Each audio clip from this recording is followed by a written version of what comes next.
Hello, my name's Jane and I'm 39 years old. The story I'm going to tell you happened a year ago and I'm slowly recovering from the mental effects of the whole ordeal.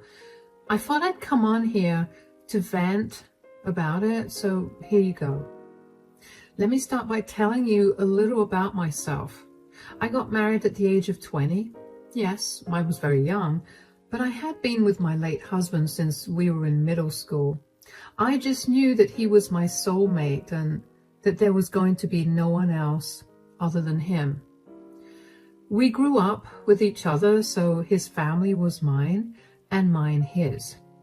I had a perfect life. We had good jobs, our own house, the cutest dog. But like all this good, my perfect life came to a horrible end. I still remember the incident like it was yesterday. I was pacing up and down my living room because my late husband was taking too long to come back from work. Around 3 hours after he was supposed to be home, I got a call telling me that he had been in a horrible car accident. After that, things only got worse. The doctors managed to save him, but he was in a coma. We didn't know if he'd make it out, but I stayed by his side the entire time. I barely made it out of that, especially after we decided to pull the plug on him since he'd been in a coma for over a year with no signs of improvement. Needless to say, I was devastated. The first thing I did was sell the house. It was my biggest reminder of him, and I wanted none of that. I pretty much became a hermit because everyone in my life reminded me of him. It took me over a year to get back in contact with everyone, and even longer for me to start experiencing what life was like again. Eventually, the hurt decreased, and I began meeting up with my friends and family more regularly again. After the 5th anniversary of my husband's passing came, my friends began gently encouraging me to get back into dating again. I refused for a long time because I couldn't imagine myself with another man. My friends were very understanding of everything that I was going through, so they never pushed too hard. However, there was this one day when my friends decided that we should all go out to a club just to relax and have some fun. It had been over 2 weeks since we all got together, so they begged me to come with them to the club. I reluctantly agreed. When we got to the club and after I had a few drinks, I actually began to have a good time. I found myself laughing and having a great time. I was in a great mood, which is why when I was approached by an attractive man, I did not shy away from a conversation with him. He told me his name was Nathan and that he was at the club with some of his colleagues for a business dinner that was a celebration of something. We ended up spending the rest of the night talking and enjoying each other's company, and at the end of the night, we exchanged phone numbers. Nathan and I texted each other throughout the next few days and eventually decided to meet up at a small bistro for lunch to get to know each other better. I was very nervous to meet him, and I didn't know if I was interested in him or if I just liked the attention. Regardless, my friends convinced me to give him a shot. So I met him. Nathan was already sitting at a table when I got there, so we greeted each other and sat down. It was a little awkward until Nathan broke the silence by asking me why I was single. So tell me why you're still single. I mean, you're a beautiful woman. I can't seem to wrap my head around why you're still single. Oh, stop it. But my husband passed away 6 years ago, and I haven't been able to bring myself to see anyone else after that. Finally, my friends got tired of me being so alone, so they dragged me along with them to the club last week. Guess that was lucky for me. Oh, wow. I'm so sorry for your loss. If you don't mind me asking, how did your husband pass away? Well, he got into a car crash. He was in a coma for a long time, and eventually we had to pull him off the life support. That's horrible. Yeah, but I've had a lot of time to process his loss, and I'm in a much better place now. On to you now. Why are you single? You're very handsome, so I have to imagine that there's something wrong with your relationship status. There's nothing wrong about it. I was a married man too, but we ended up getting a divorce last year. Oh, if you don't mind me asking, why did you get divorced? Well, she was my high school sweetheart, and I guess we just grew into different people. It was an amicable divorce, so at least there's that much. Oh, wow. I bet it must have been heartbreaking to leave her. Not really. Like I said, we grew apart. We were looking for different things, and while I still loved her, I wasn't in love with her. We both realized that and decided the best thing to do was separate. Thank God we didn't have any kids. Really? Are you against having children? No, in fact, I really do want to have children. My ex-wife couldn't have children, which is why we didn't have any. What about you? What do you think about children? I've always wanted to have children as well. My ex-husband and I were waiting until we were in a financially stable position to have them, but, well, you know. Well, if our relationship does go well, we could probably have children in the future. I like the idea of that. But for now, why don't you tell me a little more about yourself? How about we eat and get to know each other while doing that? I'm starving. Of course. After that, let's just say that Nathan and I went on a lot more dates than I thought we would. We got to know each other and I realized I was falling in love with him. Nathan worked on the other side of the city, so he couldn't meet me so frequently, and I had no problem with that. For about 1.5 years, we barely saw each other more than twice a week. But after that, Nathan told me that he had been moved to an office that was closer to where I lived. Since we'd been together for 1.5 years, without any issues, we decided it would be best for us to move in. Along with that, we decided that it was time to introduce each other to our parents. My parents were happy that I was finally moving on, and I was just relieved they liked Nathan. As for Nathan, he only had a mother who he adored. I was very nervous to meet her, but Nathan assured me that she was nice. She invited us to dinner at her place, and she greeted us when we got there. Well, sort of. Hello, Mom. Hi, sweetie. How are you? I'm great. This is my girlfriend, Jane. Hello. It's such a pleasure to meet you. Anyway, why don't you come in, son? Why are you ignoring Jane? Do you have a problem with her? No. Why don't you two just come in? We can talk. No, you need to tell me right now if you have a problem with her. Look, I don't have a problem with her, but I just think that you can do so much better than her. Are you serious? I'm sorry, but how can you make that judgment when you don't even know me? Tell me, Jane, do you know what my son has gone through? Mom. No, I need to know. My son has gone through so much, and the last thing he needs is another relationship. I know that Nathan was married before we met, but so was I. You were? Yeah, my ex-husband passed away after a long battle with cancer, and Nathan is the first man that has made me feel good after I lost my ex. So then my son is just some rebound to you? No, God, no. I love him. I get that you're protective of him, but I don't plan to hurt him at all. Yeah, I doubt that. You've done enough. What do you mean? Mom, that's enough. Why? Am I not allowed to speak my mind in my own house? You can, but you don't have to be so rude to Jane. I'm not being rude. I'm only trying to tell her the truth. There's no truth. You're just trying to hurt her and our relationship. This is the last thing I expected from you. Nathan, calm down, darling. No, Mom, if you want to talk to me again, you better apologize to Jane right now. Fine, whatever. I'm sorry, Jane. It's okay. I don't want you to be rude or be truthful to her again. You understand me, Mom? Sure. Let's eat so I can get to know Jane a little more. The rest of dinner was awkward, to say the least.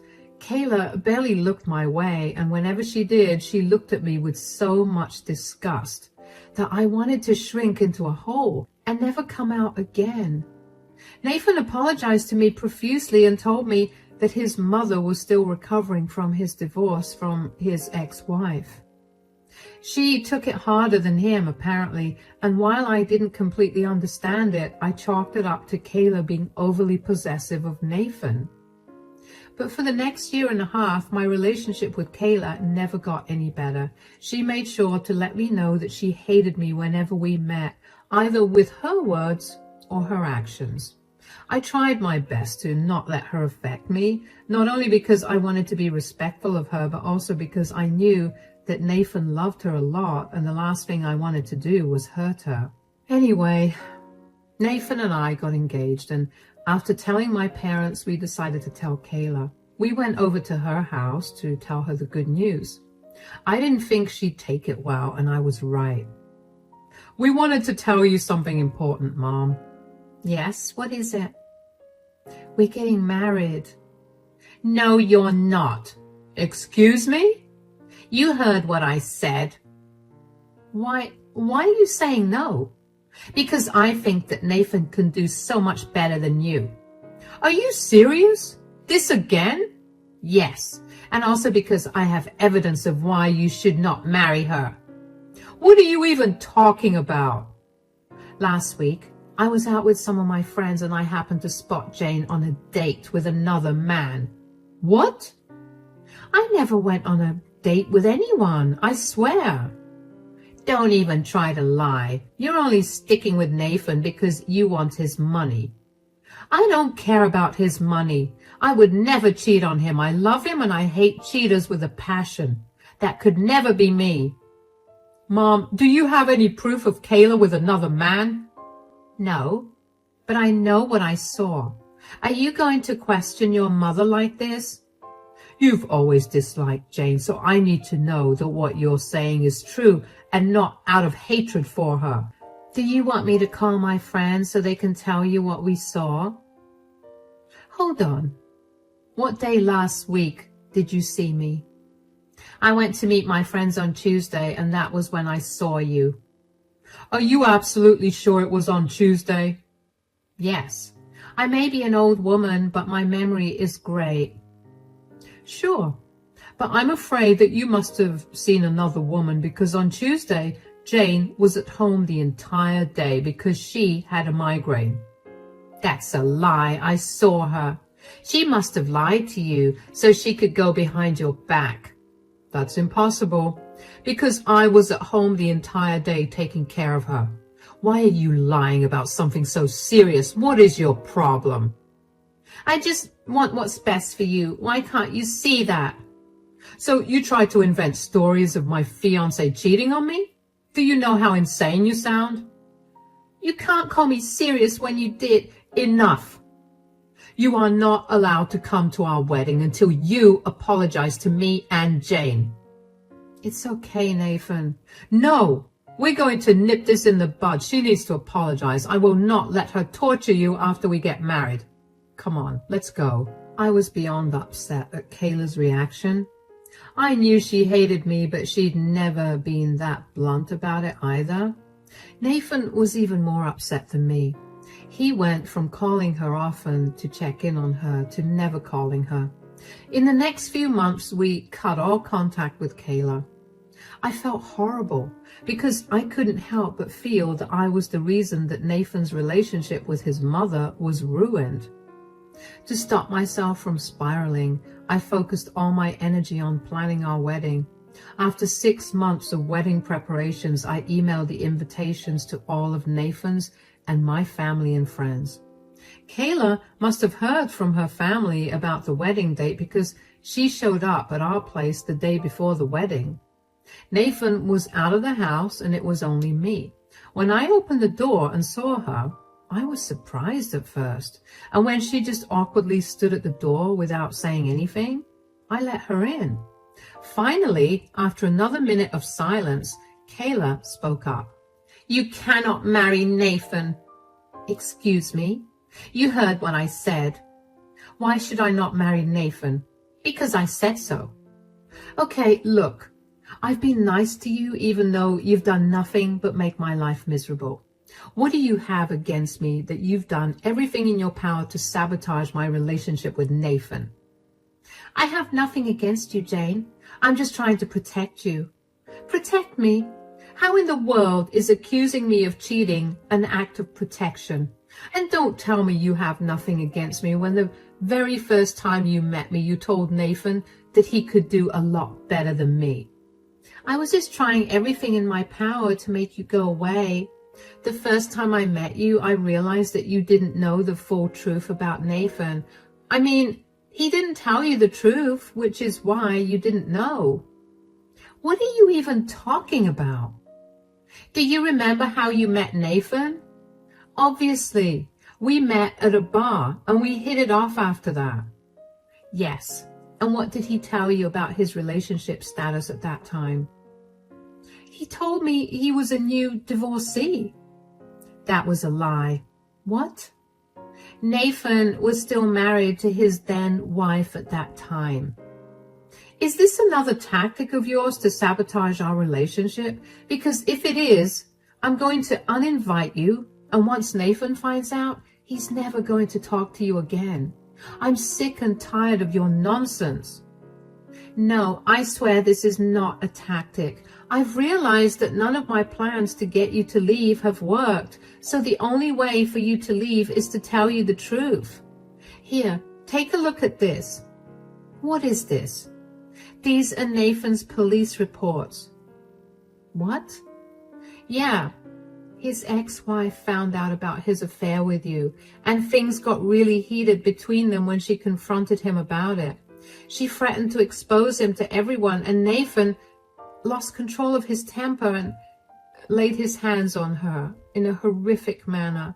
If I'm being truthful, she was hospitalized for a week because he broke her collarbone and practically tore her hair out. Oh my God. See? Nathan is my son, and I'm unfortunately filled with love for him. I did not speak to him for a long time after I found out what he did. Thankfully, his ex-wife didn't press any charges against him in exchange for full custody of their children and their house. Nathan had nowhere else to go, so I took him in. He has children? Yes. How could he do that? To his wife and children? How could he do that to me? He knows how much I hate cheaters. Nathan is a disgusting man, Jane. I'm sorry I tortured you, but I couldn't tell you the truth because Nathan was basically glued to you. He knew that I would try to tell you, so he never let you be alone with me. Not to mention, I was terrified that he would hurt me too, so I'm so sorry, Jane. Oh my God. This must have been so much for you to deal with. I'm sorry that I snapped at you. You were only doing your best to protect me. I'm so sorry. You don't have to apologize. Instead, why don't you help me get back at Nathan? I can't. I know you're his mother, but you shouldn't shelter him. He deserves to deal with the consequences of his actions. You're literally living in fear of his anger, and that's never a good thing. I don't know. Do any of his friends and family know about the truth of his previous relationship? No. He made me promise him that I wouldn't open my mouth. Great. Tomorrow we'll expose him. He invited his boss, so I'm sure that he'll get fired. It's time for him to face some real consequences, and you can come and stay with me so we can avoid him for a while. All right. You're right. I shouldn't be afraid of my son. Let's do it. I was shaking. I tried my best to remain composed in front of Kayla, but after she left my place, I raced to the washroom so I could throw up. I couldn't believe that Nathan was capable of being such a horrible person. And most of all, I couldn't believe that he had involved me in his horrible actions. I was very much against cheating and even more against abuse of any kind. These were things that Nathan knew very well about me, and he knew this very early on in our relationship. So for him to knowingly involve me in his horrendous actions made me both throw up and want to scream at him. But I knew that I had to be careful with how I handled things, especially since I knew what he was capable of. I made sure to tell Kayla that she needed to call Nathan and apologize to him. She needed to be at the wedding because I didn't count on Nathan not trying to harm her afterwards.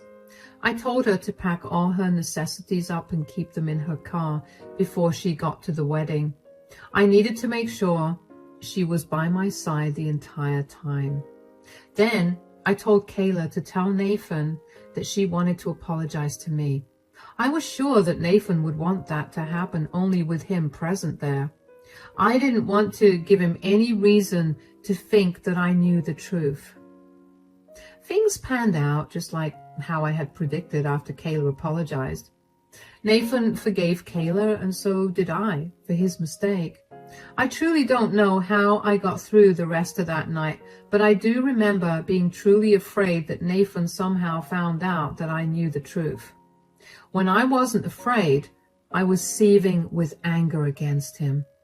I cannot even begin to describe to you how happy I was when it finally turned to morning.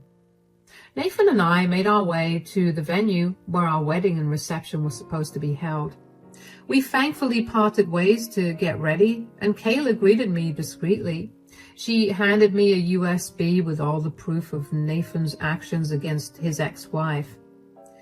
I handed it to my maid of honor and told her to hand it over to whoever was manning the projection so they could play it as soon as I reached the altar. Eventually, it came time to walk down the aisle, and my stomach was in knots. The only comfort I had was that I was surrounded by family, so Nathan could not hurt either me or Kayla. When I reached the altar, the proof of Nathan's crime was projected onto the huge screens beside us. All the guests burst out into gasps and murmurs, and Nathan was confused. He took a look at the screen and paled. Before he could say anything, I began to tell the truth of his past to all our guests. I did not spare any details. It turned out Kayla was right about how much her family didn't know. Nathan really threatened her to keep everything under wraps, and she had no choice. With every word that came out of my mouth, I got more confident. In the end, I told Nathan that the wedding would not be happening because I was not going to marry someone who had no problem destroying his family in the worst way possible. I grabbed Kayla's hand, got in her car, and we drove off to a mall. I quickly changed my clothes and called my dad. I could hear how frantic everybody was, but I knew that more than anything, Kayla and I needed a safe spot to be at. My dad had many empty apartments that he usually rented to college kids whenever they needed them. He agreed to let Kayla and I be there until everything calmed down. After everyone left the party, my family came over and talked to me about what had happened. I re-explained everything to them, and they were disgusted with Nathan. They assured Kayla and I that they would be there for whatever we needed. While I was glad for their kindness, I knew that it was only a matter of time before Nathan found us again. I was right. Nathan found us only a day later, and he came banging on the door. I carefully opened the door just a smidge, so there would be no way for him to hurt me. "Why did you do that? You know how exactly you've ruined my life." "I only did what I had to do. You lied to me and absolutely demolished my trust. You knew how hard it was for me to get over the death of my ex-husband. You still lied to my face every single day for 3 years. That was to prevent this outcome." "Oh yeah? That's why you bullied your mother into keeping your secret? You knew she was terrified of you, and you used that against her." "Where is she anyway? She needs to get a piece of my mind." "Look, Nathan, your mother is filing a restraining order against you. She did the right thing by informing me about what your true nature is, and you will not hold that against her." "Restraining order? I'm her son. I'm not going to hurt her." "That didn't stop you from threatening her. Stay away from her. You know I have relatives that are cops. Do you want to mess with me?" This is why I can't tell you anything. You always make a big deal out of nothing. How is hitting your wife and sending her to the hospital not a big deal? That is something you should have told me instead of spinning your wife into some evil entity who wronged you. You made me your side chick. Do you know how disgusting I feel because of you? So? Is it wrong for me to love you? You made me feel things that my ex never did. That is not a compliment. For a whole year, I was your side chick. You ruined your family, your wife, and your children using me. And you lied to me about everything. Do you not realize how insane you were for doing that? Our entire relationship was a lie. I only got lucky that your mom has a conscience. My mom is a snitch. She doesn't understand anything that I've been going through. I was a changed man because of you. Don't give me any of that. This relationship was doomed from the start. I don't want anything to do with you. Leave before I call the police. Oh no, I'm not leaving until you get me my job and reputation back. You have to tell everyone that you made everything up because you got cold feet and needed an excuse to not get married. Why in the world would I do that? I don't like to lie about huge things like that, unlike you. You have 2 minutes to leave before I call the cops. Bye, Nathan. I shut the door in Nathan's face and walked away from the door. I was terrified that he would try to lay his hands on me, or at the very least, break the door down. Thankfully, he didn't do either of those things. He left after that because I'm guessing he was scared that I would have called the police on him. After that, though, I made sure that I sheltered Kayla as much as I could, at least until her restraining order was in place. Both of us stayed at my dad's empty apartment that he had lent us for this very reason. In the meantime, Kayla and I managed to hear from various of her family members and my friends about what had happened after I exposed Nathan. Turns out, Nathan's company has a very strong policy against criminal records, whether they existed or almost existed. His boss was not happy to find out about what Nathan had done. To make matters worse, he had apparently told his boss that he needed to take 2 weeks off because his cousin passed away, when in reality he was dealing with the legal aspects of his divorce. So the company policy, along with Nathan's lies, made sure that Nathan got fired. It's a great thing that Nathan and I rented an apartment. We planned our wedding around the end of our lease because we had planned to purchase a house right after we got married. I'm so glad that we didn't do that before we were supposed to get married. Anyway, I had my brother and my dad accompany me while I went back to my shared apartment with Nathan to collect all my things. Nathan tried his best to get me to change his mind. I'm talking about getting down on his knees and crying while he begged me to forgive him and rethink our relationship. I was honestly disgusted beyond belief when I looked at him. I could not stop thinking about how he made me a part of his plan to ruin his family. I could not stop thinking about how I was a part of the reason that he hit another woman. It took everything in me to not throw everything in the house at him, but I knew that I had to be better than him. I did not give him the satisfaction of knowing that he affected me. I walked out of the apartment after barely looking his way. I heard that Nathan practically drank all his savings away. Even though we still had around 2.5 months on the lease of our shared apartment, he got kicked out after he failed to pay the rent after 1.5 months.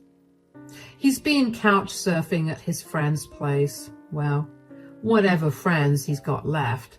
He's been struggling to find a job, and last I heard, he's planning on moving to another state where nobody knows him so he can start afresh. I only hope that he doesn't trick any other woman, but I doubt that he's learned a lesson. I'm just happy that I dodged a bullet. Kayla's restraining order came through and she went back to her place. Thankfully, Nathan didn't try to reach out to her. He even blocked her number. Kayla felt horrible, but I reminded her that she had done the right thing.